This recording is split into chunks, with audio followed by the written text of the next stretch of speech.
السلام علیکم. الفاتحہ.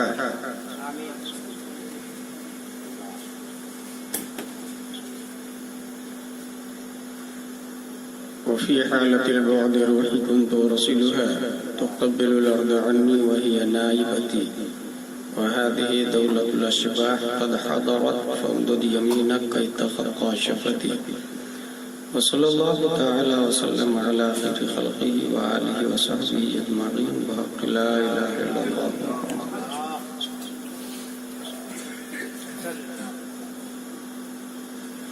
The Prophet, peace and blessing be upon him, said, respect the religious scholars because they are vicegerent of the Prophet. In other words, Akrimul ulama fa innahum warathatul anbiya.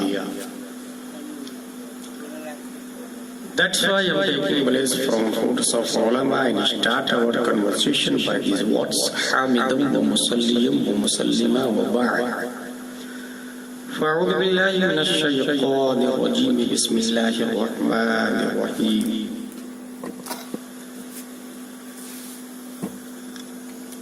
قل هو الله أحد.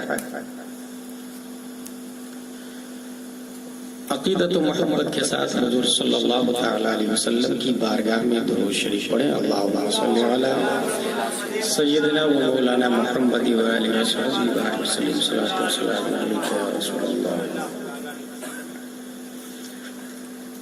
ناچیز سے قبل بہترین خطابت بہترین نعتخوانی ہو چکی ہے. مجھے اپنی ضرورت محسوس نہیں ہو رہی ہے اور اذا خطیب یا اذا ضرورت کی بجائے بوجھ محسوس ہو رہا ہے. نہیں بھائی بولیے سبحان اللہ. اور یہ حلچل سیوانی صاحب مجھے تقریر کروائے بغیر باز نہیں آئیں گے. کلامی شعر کیا ہے؟ سبحان اللہ سبحان اللہ. سبحان اللہ سبحان اللہ.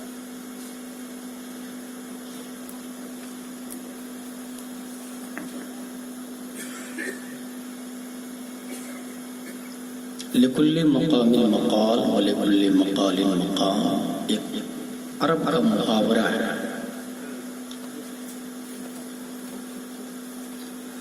تاہم ایک بنیادی بات میں بتا کر کے جاؤں گا. وہ یہ ہے کہ عقائد جو بنتے ہیں وہ کسی نہ کسی عظیم ذات کی وجہ سے بنتے ہیں. اور اس پیراگراف میں 3 ذات کا ذکر کروں گا.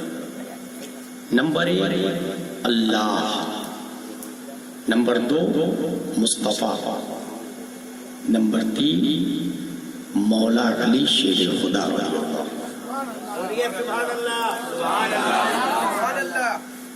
Allah is the one, none is equal to him, he is alone. Allah has no father, no mother, no sons, no daughter. Allah has no face, no ear, no nose, no eyes, no foot, no stomach, no shoulder, no arms, no palms, no materialism. In all world. اور جس نے اس کو مانا اسے مومن کہا جاتا ہے، اور جس نے نہیں مانا زمینی اعتبار سے اس کی چند قسمیں. نمبر 1 پر ہے ایران. 6,28,000 مربع میل پر ایران آیا، اور ایران کا لفظ آریانہ سے بنا ہے جس کا مطلب ہے آریوں کی زمین. یہاں پہ معبود کا کیا تصور تھا بجائے اللہ کے؟ ظلم اور تحت سالی، اس کو یہ لوگ ملعون خدا تصور کرتے تھے. خدا یہ بھی ہے لیکن گھٹیا والا خدا. روشنی اور شفاف آسمان کو اچھا خدا کہتے ہیں۔ ایران یہیں کا رہنے والا زرتشت آذربائیجان میں پیدا ہو کر ایران میں انہوں نے جو مذہب دیا بجائے ایک اللہ کو ماننے کے، بنیادی طور سے یہاں پر 5 چیزوں کو پاک تصور کیا جاتا تھا زرتشت کے مذہب میں: ہوا، پانی، مٹی، آگ۔ اور اس کو وہ لوگ ناپاک نہیں کرنا چاہتے، اس لیے صبح اٹھ کے منہ نہیں دھوتے تھے، کہتے تھے پانی ناپاک ہو جائے۔ زرتشت کا مذہب صبح اٹھ کے منہ نہیں دھوتے، کوئی مر جاتا تو زمین میں دفن نہیں کرتے، یہ کہتے تھے زمین ناپاک ہو جائے۔ کوئی بیمار ہو جاتا تھا تو اس کی عیادت کے لیے نہیں جاتے تھے، کیونکہ یہ کہتے تھے یہ کہ بیماری اس کے غلط کرتوت کے سبب، تو وہ شخص منحوس ہوا تو اس کے پاس جانا نہیں چاہیے۔ کس کا مذہب تھا؟ زرتشت۔ مرنے والے کو کیا کیا جاتا تھا؟ کنواں میں لٹکا دیا جاتا تھا، اور چیل، کوے، گدھ، باز، فالکن، ایگلز آ کے اس کو نوچ نوچ کے کھاتے تھے، کیونکہ دفن کریں گے تو مٹی نہ پاک ہو جائے۔ یہ زرتشت کا مذہب تھا۔ یونان، یہاں بھی ایک اللہ کو نہیں مانا جاتا، باضابطہ خدا کا اور اللہ کا ایک خاندان یہ لوگ تصور کرتے تھے، اور وہ پہاڑ پہ رہتے تھے۔ وہ خاندان، اس کا ایک راجا تھا اور ایک رانی تھی، اور یہ لوگ سب سے بڑا خدا جس کو تصور کرتے تھے وہ سورج کی حرکت، اسی کو انگلش میں اپولو کہا جاتا ہے۔ یہ اپولو ہاسپٹل اسی کی طرف ہے، اپولو ٹائر کمپنی اسی سے ماخوذ ہے۔ یہ معبود باطل کا نام ہے۔ ہدایت الحکمت میں اشرفیہ مبارک پور میں ہمارے علماء کرام کے لیے نہیں سنا رہا ہوں، یہ آپ لوگ کے لیے، کیونکہ ہمارے علماء سر کے تاج ہیں، ان کے صدقے میں اللہ ہمیں کھلاتا پلاتا ہے۔ جب درس نظامی کر رہے تھے تو سورج کی حرکت کو پڑھا تھا ہم لوگوں نے، کہ سورج کی حرکت کا نام زمانہ، ٹائم کہتے ہیں، ٹائم یہ مومنٹ آف دا سن، اور مکان جو کہتے ہیں جس میں حاوی کے سطح باطن جو مماس ہو، جس میں محوی کے سطح ظاہر، اس کو مکان کہا جاتا فلسفہ کی دنیا میں، قدیم سائنس کی دنیا میں۔ یہاں صرف اتنا جانے کہ اپولو ایک خدا کا نام ہے، اور اپولو کا معنی ہے سورج کی حرکت۔ اسی یونان کا رہنے والا سقراط، اور اسی یونان کا رہنے والا ارسطو بھی تھا، اسی یونان کا رہنے والا افلاطون بھی تھا۔ افلاطون سے کسی نے کہا کہ شہر کی ترقی کیسے ہوگی؟ کہا جتنے اپاہج اور بلائنڈ بچے ہیں، اندھے بچے ہیں، لنگڑے لولے ڈس ایبل بچے ہیں، اس کو مرڈر کر، جو بوڑھے ہیں اس کو مرڈر کر، جو بیمار ہے اس کو مرڈر کر دو، اس سے شہر کی ترقی ہوگی، کیونکہ یہ لوگ بوجھ ہے زمین پر۔ یہ کس کا کہنا تھا؟ افلاطون کا۔ ہزاروں خدا ماننے والے۔ روم کی بات کریں تو روم کے اندر اللہ بحیثیت جوہر تو ایک تھا، لیکن بحیثیت عرض 3 خدا کو مانتا ہے: وجود، علم، حیات۔ وجود کو باپ کہتے تھے، علم کو بیٹا کہتے تھے، اور حیات کو روح القدس کہا جاتا تھا۔ 3 خدا، ایک اللہ کو نہیں مانتے۔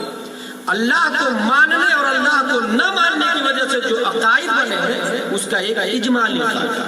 یہ روم تھا جس میں ابھی اٹلی وغیرہ داخل، مصر، یہاں پہ راجا کو بگننگ میں خدا کہتے ہیں، جو کنگ ہوتا تھا وہی معبود تھا۔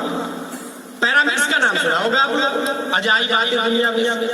پیر کرم شاہ ازہری نے اپنی کتاب ضیاء النبی میں لکھا ہے کہ ایک پیرامڈس کی تعمیر میں 1,00,000 مزدور نے 20 سال تک کام کیا۔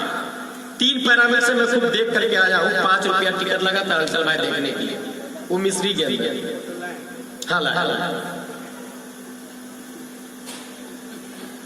20 سال 1,00,000 مزدور، اور اس کا جو ایک پتھر ہے وہ 7 ٹن، اور پتھر پہ پتھر رکھ کر کے پیرامڈس بنایا۔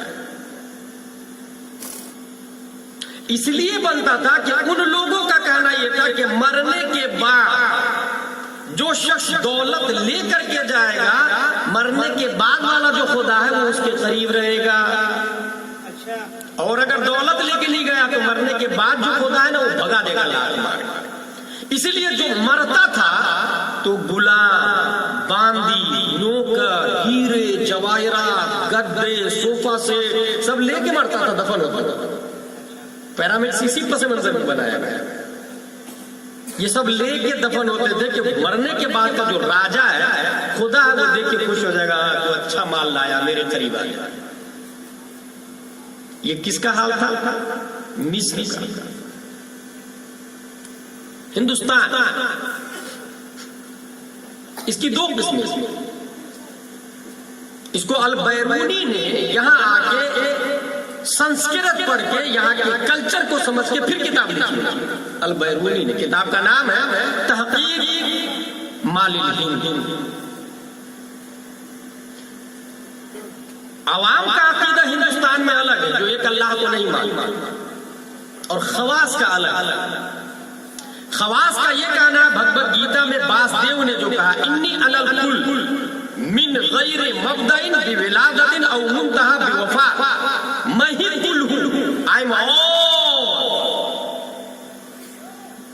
ولادت سے میری پیدائش نہیں ہے اور ابتدا بھی نہیں ہے، اور موت میری انتہا کا سبب بھی نہیں ہے۔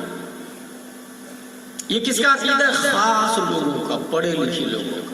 لیکن عوام کا الگ عقیدہ ہے۔ عوام تو کرکٹر کو بھی خدا سمجھ لیتے ہیں، ایکٹر کو بھی خدا تصور کر لیتے ہیں، گائے بھینس کتے بلی کو بھی خدا تصور کرتے ہیں۔ عوام کا الگ عقیدہ ہے، خواص کا الگ عقیدہ ہے۔ ایک اللہ کو ماننے والے کو مومن کہتے ہیں، اور اللہ کو نہ ماننے کے سبب جو عقائد بنے تھے اس کا اجمالی خاکہ میں نے آپ لوگوں کے سامنے رکھا۔ اب میں عقلی اور نقلی دلیل دے کر کے اس بات کو ختم کرتا ہوں کہ زمین مٹی کا پہاڑ، لوگوں نے زمین کو دیکھا کہ فصل کو یہیں سے نکلتی ہے، مٹی ہی سے گیہوں، دھان، چاول نکلتے ہیں۔ اے زمین تو ہمارا خدا، زمین کی پوجا کیا۔ لیکن آپ اتنا بڑا زمین کا ڈھیلا لے اور چھوٹے سے پتھر سے اس کو زور سے مارے تو اس ڈھیلے کو پتھر توڑ کے رکھ دے۔ لوگوں نے پتھر کو دیکھا، کہا کہ یہ تو زمین سے زیادہ طاقتور ہے۔ پتھر، پہاڑ، Himalaya, Mount Everest, you are our lord, we worship you, تو ہمارا تیری ہم پوجا کریں۔ چھتیس گڑھ میں نے خود دیکھا، بڑی بڑی چٹان کو لوہے کی مشین میں رکھ دیا جاتا تو وہ مشین پیس کر کے پتھر کو رکھ دیتی اور راکھ کی شکل میں باہر نکالتی اور ٹرین پہ رکھتی اور لوہے کی فیکٹری میں جاتی۔ پتھر پر اس کا مطلب پتھر، you are not our lord because you are not powerful. تو پاورفل نہیں ہے، تو خدا نہیں۔ خدا کون ہے؟ لوہا، تو ہمارا لوہا کی پوجا ہے، اور لوہا کو 100% ٹیمپریچر برابر ہے، میاں فی میاں حرارت، 100% حرارت، اسے گلا کر پگھلا کر سیال مادہ پانی کی طرف بہانا ہے۔ اس کا مطلب لوہا، you are not our lord, تجھ سے زیادہ طاقتور تو فائر ہے، آگ، آگ، ہم تیری پوجا کرتے ہیں۔ لوگوں نے آگ کی پوجا شروع کی۔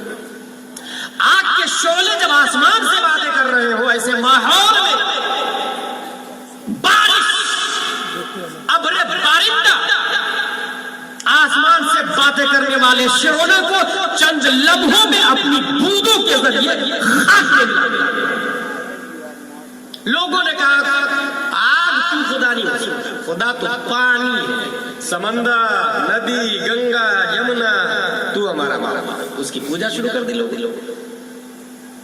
سمندر اپنی تمبج کی بنیاد پر، سمندر بحر سخار کی بنیاد پر سمندر غیر محدود تحقیق کی بنیاد پر، سمندر لامتناہی سلسلہ کی بنیاد پر لوگوں سے معبودیت حاصل کرنا شروع کیا. لیکن جب سمندر کی لوگ پوجا کر رہے تھے تو ایسے میں مئی جون کی تاریخ دن کے 12 بجے سورج نے اپنی چھاتی سے بادل کو پھاڑا اور شعاعوں کو سمندر کے سینے پر بیٹھا کر اوپر اڑانا شروع کر دیا کہ تو پاورفل نہیں ہے. لوگوں نے دیکھا کہ سمندر سے بھی زیادہ طاقتور تو سورج ہے، بھاپ بنا کر پانی کو بھی اوپر لے جاتا ہے. سمندر کو چھوڑ سورج کی پوجا شروع، اور سورج کے معبود ہونے میں اکثر لوگوں کا اتفاق تھا. جتنے فرقے باطل ہیں ان میں تمام لوگوں کا، فرقہ باطل میں تمام لوگوں کا اتفاق ہے کہ سورج سب سے زیادہ پاورفل ہے. اس لیے سورج کو لوگوں نے زرتشت ہی نہیں، ایران اور سقراط ہی نہیں، بڑے بڑے نیوٹن، ڈارون، آئنسٹائن، سرکالی، ارسطو، کوپرنیکس، فیثاغورس، اسٹیفن، بڑے بڑے سائنسدانوں نے بھی سورج کو سینٹر پوائنٹ مان لیا، مرکز ورلڈ مان لیا. سورج کی پوجا شروع کی. سورج تو ہمارا، کیونکہ لوگ زمین پر رہتے ہیں اور یہ زمین ایسی 24 لاکھ زمین سورج کے کنارے میں چھپ سکتی ہے. لوگوں نے زمین کو چھوڑ، سمندر کو چھوڑ سورج کی پوجا کی. اور ایسے ماحول میں جب سورج پوری دنیا میں سب سے زیادہ طاقتور ہے، بڑے بڑے دانشور بھی سورج کو معبود تصور کر رہے ہیں. 571 عیسوی میں لفظ عبداللہ کے گھر میں آمینہ کی پیٹھ سے مقام بیضا میں مکہ معظمہ میں 571 عیسوی پیر کے دن صبح صادق پیارے مصطفیٰ محمد بن عبداللہ کے نام سے جلوہ گر ہوا اور مقام صحابہ میں سورج نے اپنی حکومت چلائی. اے سورج سب سے زیادہ طاقتور تو ہے، نیوٹن تیری پوجا کرتے، آئنسٹائن کے فالوور تیری پوجا کرتے، بڑے بڑے وکلا، فصحا، علماء، منطق، دماغ، جینیس تیری پوجا کرتے، مرکز مانتے، سینٹر آف دا ورلڈ مانتے. آج میں تجھے بتا دیتا ہوں کہ حقیقت میں پاورفل کون ہے. مقام صحابہ میں پیارے مصطفیٰ نے نماز علی کے لیے سورج کی طرف اشارہ کیا، سورج کو پلٹا دیا تاکہ دنیا کو پتہ چلے سب سے زیادہ طاقتور تم نے سورج کو سمجھا. ارے سورج علی کے لیے نبی کے کہنے سے واپس آ گیا. مطلب یہ سورج خدا نہیں ہے، خدا وہ ہے جو مصطفیٰ کا خدا ہے.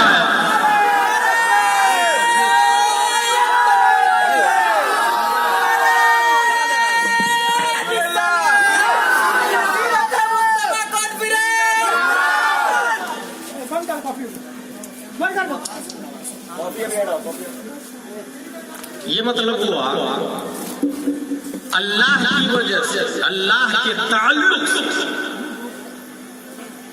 اللہ کو جس نے مانا اس کو مومن کہتے ہیں، جس نے نہیں مانا اس کی کتنی قسمیں بنی. اب نبی کی طرف حضور صلی اللہ تعالی علیہ وسلم کو جس نے مانا اس کو کہتے ہیں مسلمان، اور جس نے نہیں مانا، اللہ کو مانا، یاد رکھیں، اللہ کو مانا نبی کو نہیں مانا، اس کو کہتے ہیں یہودی، اس کو کہتے ہیں نصرانی. یہودیوں کا کہنا یہ ہے کہ میرا رب اللہ ہے اور میرے نبی مصطفیٰ نہیں، میرے نبی حضرت موسیٰ علیہ السلام. تو نبی کے تعلق سے جو عقائد باطلہ ہے وہ یہود ہے، وہ نصرانی. نصرانی نے کہا کہ میرا رب اللہ ہے اور میرے نبی حضرت عیسیٰ علیہ السلام. نبی کے تعلق سے آتا ہے یہود اور نصرانی. مگر یہ دونوں باطل ہے. مسلم شریف کی اس حدیث سے سمجھ میں آتا من ربک، مرنے والوں تمہارا رب کو. جواب دیا ربی اللہ. اب آواز یہ آنی چاہیے کہ یہ بندہ رائٹ ہے، he is right, open the door of paradise, wear the dress of paradise, مگر نہیں، ماں دین، تیرا دین کیا ہے؟ اور یہ جواب دے دیا دین الاسلام، تب بھی رزلٹ آ گیا۔ تیسرا سوال، ما كنت تقول فی حق هذا الرجل، اس مرد کے بارے میں آپ کی کیا رائے تھی؟ پہلے سوال یہ کلیئر کرنا چاہا کہ یہ مشرک تو نہیں ہے، اللہ کو ایک مانتا یا انیک؟ جواب دیا ہم نے تو اللہ کو ایک مانتا، لیکن معاملہ اس لیے کلیئر نہیں ہوا تھا، دوسرے سوال کی ضرورت اس لیے پڑی کہ اللہ کو ایک تو یہودی بھی مانتا، اللہ کو ایک تو نصرانی بھی مانتا، اس لیے پوچھ واٹ از یور ریلیجن، مذہب تیرا کیا ہے؟ کہا اسلام۔ تو اب یہودی چھٹ گئے، نصرانی چھٹ گئے، کیونکہ اللہ کو مانا اور اسلام مذہب، یہودی نصرانی چھٹ گئے۔ لیکن جب یہ کہہ دیا میرا دین اسلام ہے تو اب تو معاملہ کلیئر ہو جانا چاہیے، مگر نہ ہے، کیونکہ اپنے آپ کو مسلمان کہلانے والے منافق بھی، اپنے آپ کو مسلمان کہلانے والے معتزلہ بھی، اپنے آپ کو مسلمان کہلانے والے دہریہ بھی ہے، جبریہ بھی ہے، قادریہ بھی ہے، نیچریہ بھی ہے، قادیانیہ بھی ہے، اہل حدیث بھی ہے، وہابی بھی ہے، دیوبندی بھی ہے، رافضی بھی ہے، شیعہ بھی ہے، امامیہ بھی ہے، جہمیہ بھی ہے۔ ایسے فرق باطلہ کو ختم کرنے کے لیے پروردگار عالم نے تیسرا سوال رکھوایا، ما كنت تقول في حق هذا الرجل، اس مرد کے بارے میں، پیارے مصطفیٰ کے بارے میں تیری کیا رائے ہے؟ ابو بکر والی یا ابو جہل والی؟ کہیں منافق تو نہیں ہے، کہیں وہابی تو نہیں ہے، کہیں اہل حدیث تو نہیں ہے، کہیں جبریہ تو نہیں ہے۔ اب نتیجہ یہ نکلا، پہلے سوال میں مشرک کو چھانٹ لیا، دوسرے سوال میں یہودی نصرانی کو چھانٹ لیا، اور تیسرے سوال میں وہابی دیوبندی منافق کو چھانٹ کر سنیوں کو اپنے آغوش میں لے لیا۔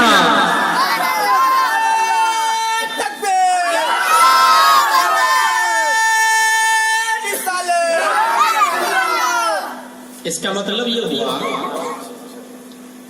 کہ حق پر اور تینوں سوالوں کا جواب صرف سنی صحیح العقیدہ مسلک اعلی حضرت والے دے پائے۔ بات ہو گئی میری، دو بات ختم ہو گئی، اللہ کے تعلق سے جو عقائد بنے، نبی کے تعلق سے جو عقائد بنے۔ اب آئیے علی کے تعلق سے جو عقائد بنے۔ حضرت علی کو رضی اللہ تعالی عنہ، ان کی وجہ سے جو عقائد بنے ہیں یہ اس وقت سب سے زیادہ گھاتک ہے۔ اس کو عربی کی دنیا میں اہل تشیع کہا جاتا ہے۔ ہم لوگ کلکتہ کی بھاشا میں اس کو رافضی بھی کہتے ہیں، گورا بھی کہتے ہیں، یہ اسی کے برانچیز ہیں۔ شیعہ میں 73 فرقے، شیعہ میں صرف شیعہ میں 73 فرقے۔ شیعوں کے مولاناؤں کا یہ کہنا ہے کہ ستفترق امتی علی 73 کلها فی النار الا واحدہ، میں یہ مسلمان لوگ تو داخل ہی نہیں ہے، سنی داخل ہی نہیں ہے، ہم لوگوں کے لیے، ہم لوگ کو شامل بھی نہیں کرتے۔ 73 فرقے شیعہ جو جنتی فرقہ ہے ان لوگوں کے مطابق وہ امامیہ ہے، ان کا دعویٰ ہے کہ میں جنتی ہوں بلکہ 72 جہنمی، حالانکہ سب 73 کے 73 ہی جہنمی، 73 کے 73۔ شیعہ کے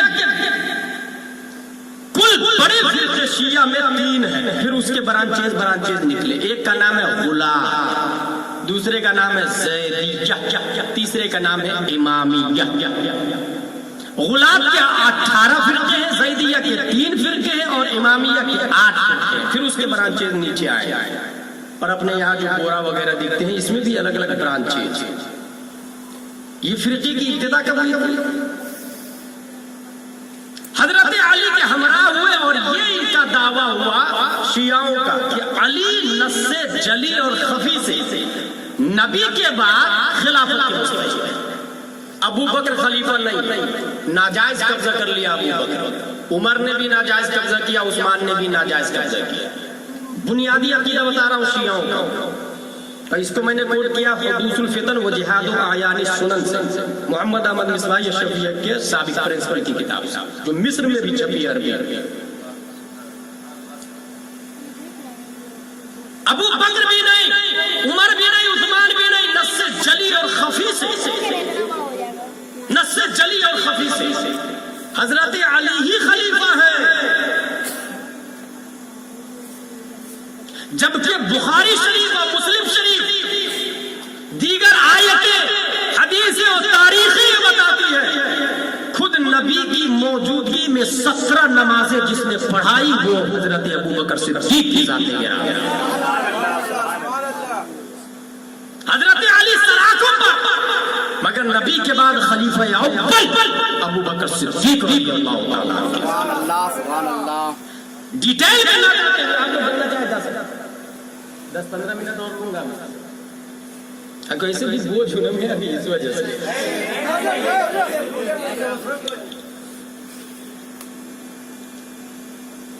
سوائے ابو بکر کے پورے قرآن نے صحابی کسی کو نہیں کہا، ابو بکر کے علاوہ کسی کی صحابیت کا انکار کرنے والا گمراہ ہوگا، مگر ابو بکر کے صحابیت کا انکار کرنے والا یہ کافر ہوگا، کیونکہ قرآن کا انکار لازم آ جائے گا۔ قرآن شریف نے باضابطہ صحابی کہا، والذی جاء بالصدق وصدق بہ۔